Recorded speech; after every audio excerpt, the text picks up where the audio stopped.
तेलंगाना के वज़ीर आला रेवंत रेड्डी ने ऐलान किया है कि 26 जनवरी से रियासत में किसान भरोसा, नए राशन कार्ड्स और इंदिरम्मा भरोसा स्कीम नाफिज की जाएंगी।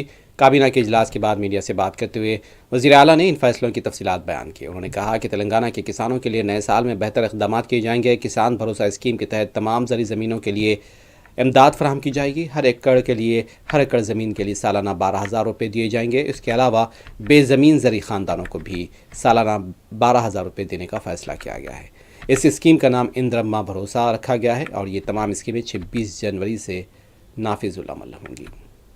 ప్రభుత్వం మమ్మల్ని ఆదుకోకపోవడము ఇంకొక శాపము అన్నట్టుగా పాదయాత్రల సందర్భంగా అటు భట్టి విక్రమార్క గారికి కానీ నాకు కానీ ఈ మధ్యకాలంలో మా మంత్రివర్గ సహచరులు పర్యటనలకు వెళ్ళినప్పుడు దృష్టికి తీసుకురావడం జరిగింది.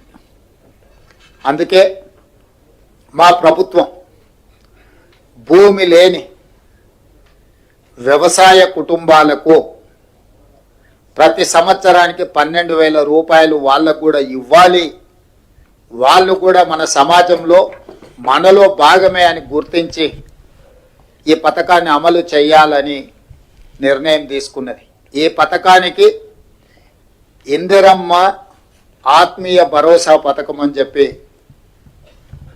నామకరణం చేయడం జరిగింది.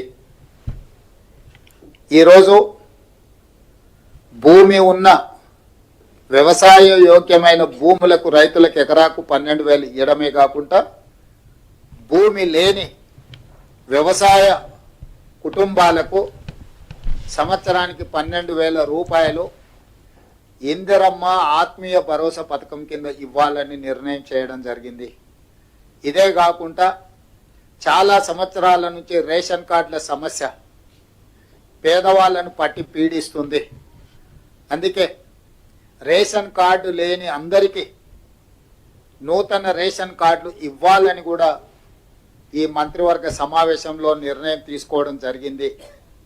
కాబట్టి ఈ అన్ని పథకాలు జనవరి 26, 2025 నుండి ప్రారంభం కాబోతున్నాయి. జనవరి 26, 2025కు ఒక ప్రత్యేకత ఉన్నది.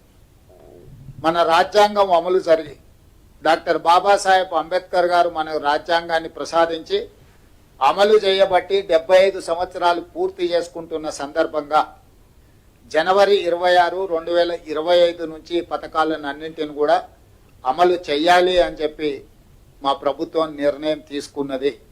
అదేవిధంగా వ్యవసాయ యోగ్యం కాని భూములు అంటే రాళ్ళు, రప్పలు, గుట్టలు, రోడ్లలో పోయిన వాటికి లేదా మైనింగ్ చేస్తున్న భూములకు లేదా నాలా కన్వర్షన్, రియల్ ఎస్టేట్ వెంచర్లు, పరిశ్రమలకు తీసుకున్న భూములు, అదేవిధంగా రైతుల నుంచి ప్రభుత్వం సేకరించిన భూములకు రైతు భరోసా వర్తింపజేయము. ఎలాంటి గందరగోళం ఉండాల్సిన పని లేదు. రాళ్ళు, రప్పలు